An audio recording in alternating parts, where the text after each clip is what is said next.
English story reading. Elara often stared at her reflection, a knot of frustration tightening in her stomach. She loved the idea of speaking English fluently, but the reality was a constant battle. Every sentence felt like wading through thick mud. Why did she always make so many mistakes?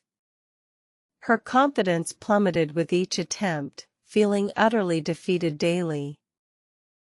Despite countless hours spent memorizing vocabulary lists and endless grammar rules, Elara felt perpetually stuck. Her textbooks offered little comfort. She knew many words, yet stringing them together into natural-sounding sentences seemed an insurmountable task. The theory was there, but practical application remained elusive. She questioned her very ability to learn. The thought of how to talk in English paralyzed her. In classes, her mind would go blank, even when she knew the answer. The fear of mispronunciation or incorrect grammar loomed large, silencing her completely. She desperately wanted to participate, to express herself, but the words simply wouldn't come out. It was agonizing. She watched fluent speakers with a mix of awe and despair. How did they achieve such effortless flow? How to practice English felt like a riddle she couldn't solve. Every recommended method seemed to work for others but not for her. She was losing hope, convinced English mastery was simply beyond her reach. One evening, after another embarrassing attempt at conversation, Elara almost gave up. She wondered if she should just accept her fate as a non-fluent speaker. But deep down, a stubborn spark remained. She yearned for connection, for the ability to understand and be understood globally. This yearning fueled her persistence. She started researching how to learn English more deeply, beyond conventional methods. Online forums, success stories, and expert advice filled her screen. A common thread emerged: the importance of changing her mindset and embracing a holistic approach rather than rote memorization. This fresh perspective offered a glimmer of hope. The first crucial piece of advice resonated deeply: why reading is so important. Not just academic texts, but anything she enjoyed. Novels, articles, blogs, anything that captured her interest. This shifted her perception of learning from a chore to an enjoyable exploration, opening new linguistic pathways instantly. Elara discovered reading wasn't just about vocabulary, it was about context. Seeing words in natural sentences helped her how to remember words much more effectively. The stories provided a framework, embedding new terms into her memory without the need for endless flashcards. This method felt surprisingly intuitive and natural.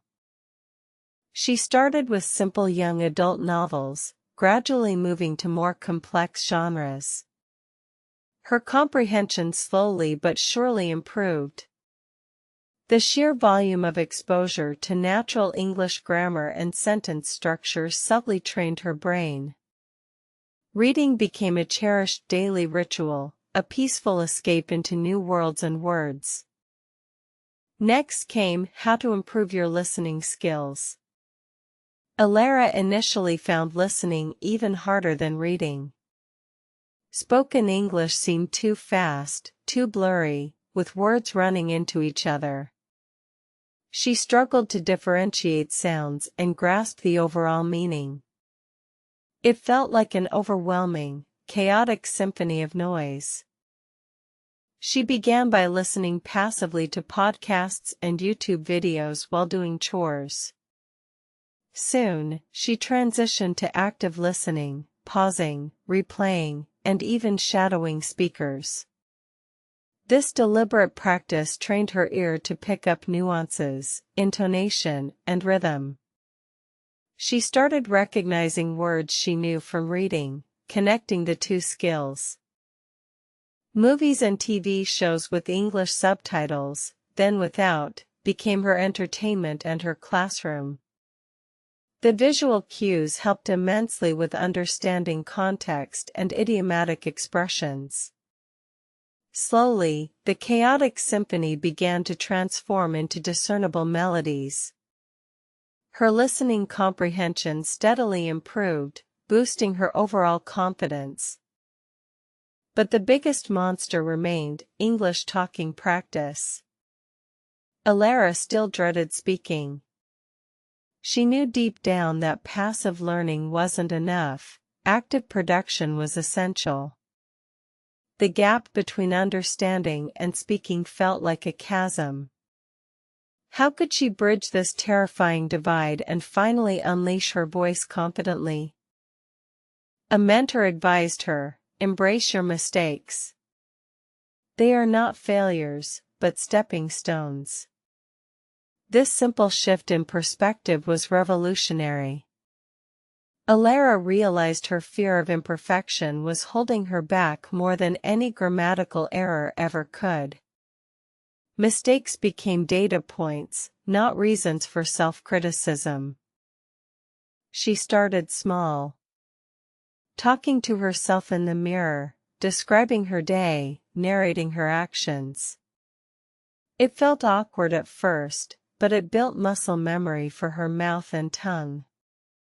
She imagined conversations, practicing responses to hypothetical questions, silently correcting herself.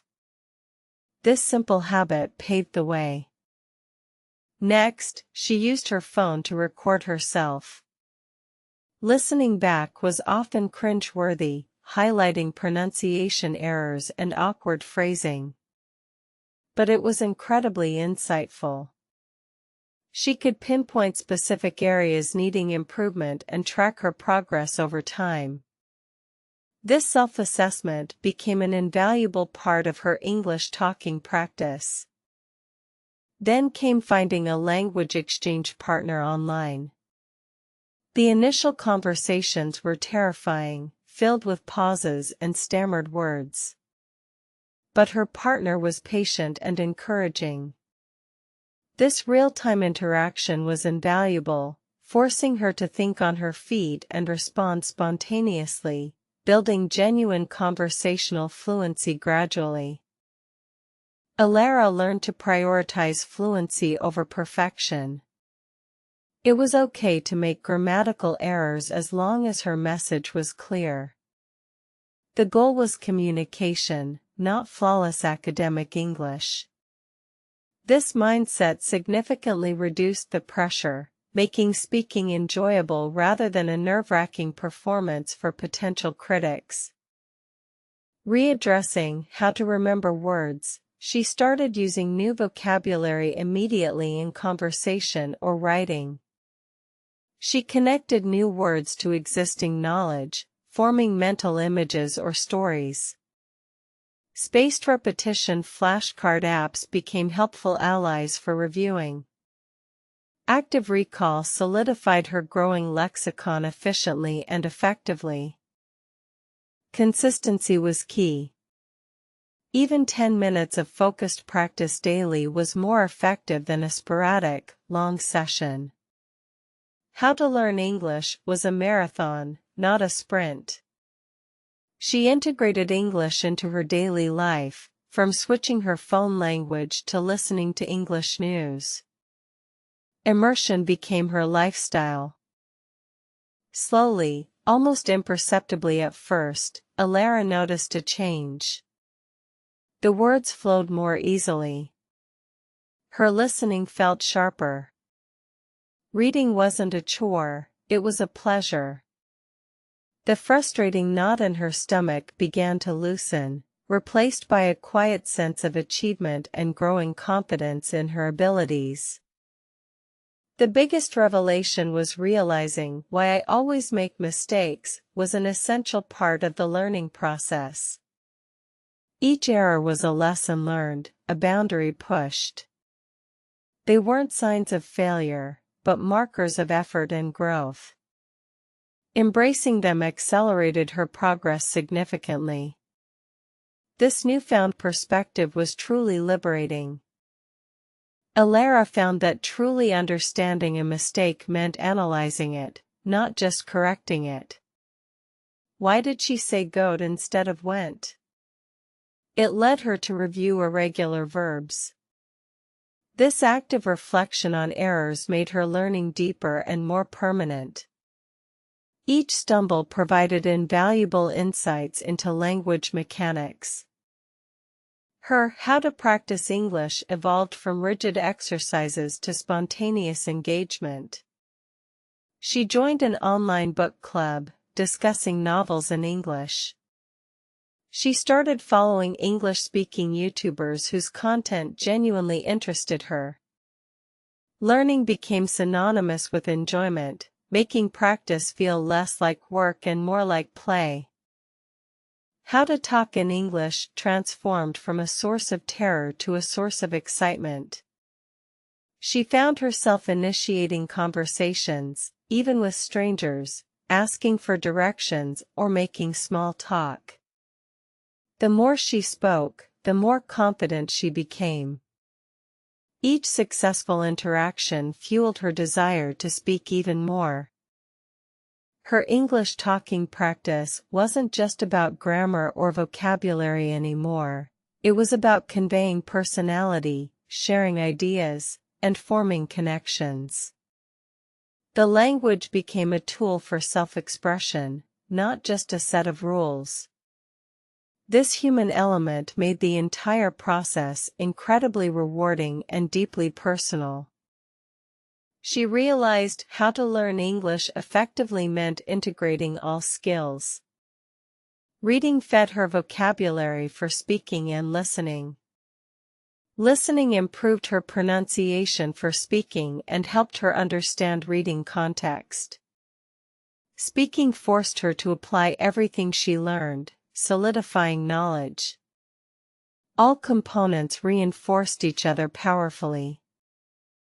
Why reading is so important became evident as she started noticing complex sentence structures and varied vocabulary in her own speaking.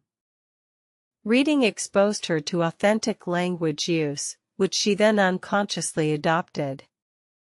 It wasn't just about passive intake, it was active absorption leading to natural expression. How to remember words shifted from rote memorization to active recall in context. She'd use new words in journaling, email, and social media posts. The more she encountered and used a word in different situations, the stronger its presence in her active vocabulary became. This functional application was key. How to improve your listening skills helped her anticipate responses and understand cultural nuances. Beyond just words, she started grasping tone, sarcasm, and underlying meanings. Listening became a window into the English-speaking world, enriching her understanding far beyond mere linguistic comprehension. It broadened her entire perspective. The journey wasn't linear. There were days of frustration, plateaus where progress seemed to halt. But Elara had learned patience. She reminded herself of how far she had come and trusted the process. These dips were temporary, part of the natural ebb and flow of learning. Persistence was her anchor. She advocated for finding joy in the process. If a method felt like torture, she switched it. Learning English shouldn't be a punishment, it should be an adventure. Discovering what worked for her unique learning style was crucial for long-term commitment and maintaining motivation throughout her challenging, yet rewarding, journey. Elara began to share her story, encouraging others who felt stuck. She emphasized that fluency isn't about eliminating mistakes entirely, but about gaining the confidence to communicate effectively despite them. It's about progress, not perfection, a message that resonated deeply with many struggling learners worldwide. Her English skills opened up a new world. She could enjoy foreign films without subtitles, travel with greater ease, and connect with people from diverse backgrounds. The language barrier, once a formidable wall, had crumbled, revealing a vast landscape of opportunities and experiences waiting for her. The confidence gained in language learning spilled over into other areas of her life. She became more assertive, more willing to take risks, and less afraid of failure. Learning English was no longer just about words, it was about personal growth, self-discovery, and pushing beyond perceived limitations. She remembered the early days, the constant internal question, why I always make mistakes. Now, she understood, mistakes were vital feedback. They highlighted areas for improvement, signaling what needed more attention. Without them, learning would be less efficient, less targeted, and ultimately far less effective for growth. Her How to Practice English routine became intuitive. Mornings were for reading, commutes for listening to podcasts, and evenings for online conversations or journaling.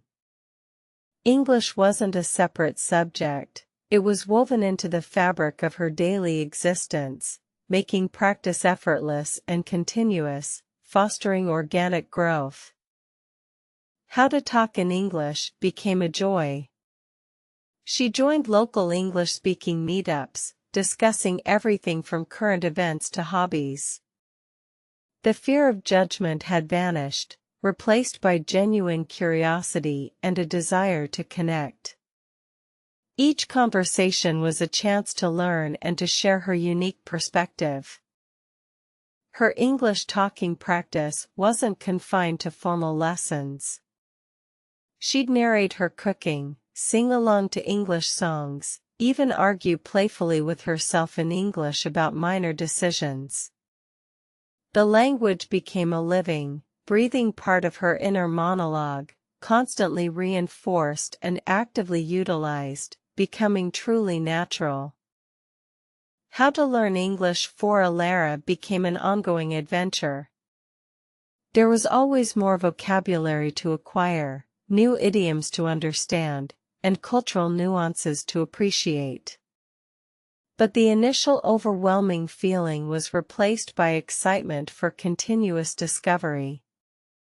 Learning was no longer a destination, but a fascinating, endless journey. Why reading is so important also extended to developing her writing skills. Reading well-structured sentences and diverse writing styles subconsciously improved her own written expression. She found herself writing more clearly, with a richer vocabulary and better grammatical accuracy. Reading built a strong foundation for all skills. How to remember words involved creating personalized connections. She'd draw pictures, make silly rhymes, or link new words to personal memories. This creative approach made vocabulary acquisition more engaging and solidified retention far beyond simple repetition, turning learning into a playful, imaginative process. How to improve your listening skills went beyond comprehension. She began to internalize natural speech patterns, intonation, and rhythm.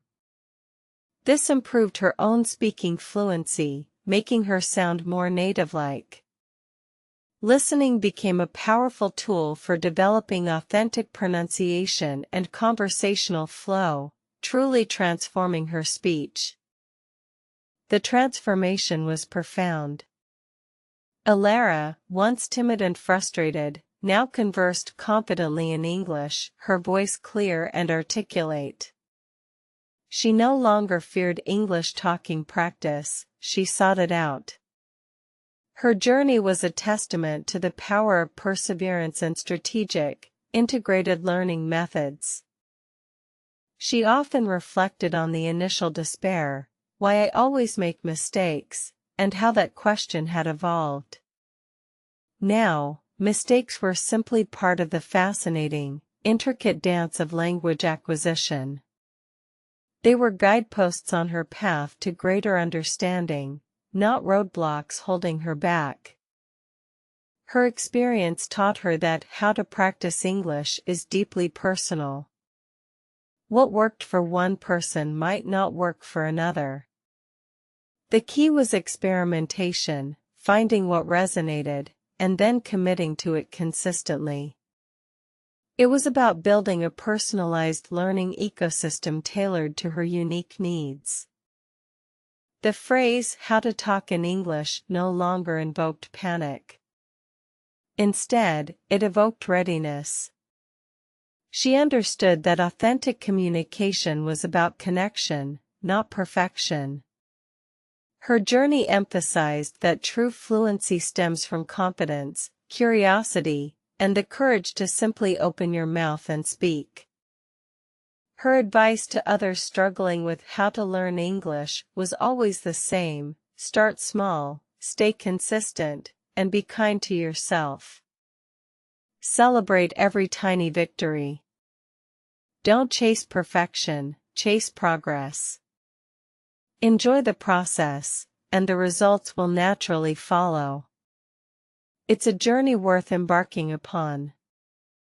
Elara's story became a beacon for aspiring English learners. She demonstrated that transformation is possible, even for those who feel perpetually stuck. Her breakthrough wasn't a sudden event, but a gradual unfolding, fueled by disciplined yet joyful engagement with the language every single day. She proved that the perceived barriers were often internal.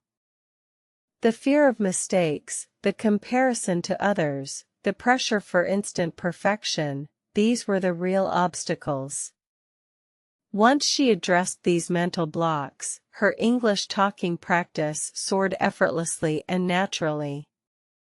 Her mindset was truly transformed. Her journey was a living example of why reading is so important, not just for vocabulary, but for acquiring natural language patterns. It showcased how to remember words through context and active use, far beyond rote lists. Every piece of advice she encountered, she integrated thoughtfully. It was a masterclass in how to improve your listening skills by starting passively, then moving to active analysis, thereby training her ear. Most importantly, Elara showed how to practice English effectively by embracing mistakes, speaking often, and integrating English into every aspect of her life seamlessly. Her story culminates in a powerful message: language learning is not a race, but a rewarding personal exploration. It's about self-belief, resilience, and the willingness to step outside your comfort zone repeatedly, embracing imperfection as a vital part of the learning curve and growing stronger. Elara's initial frustration, the daunting question, "why I always make mistakes," ultimately became her greatest teacher. It pushed her to seek better methods, to be more introspective, and to truly understand the learning process. Her struggles paved the way for profound insights and lasting success. Today, Elara no longer sees English as a challenge but as a cherished companion. Her fluent conversations, effortless reading, and keen listening skills are a testament to her dedication. Her journey is a true inspiration, proving that anyone can achieve their language goals with the right approach and perseverance.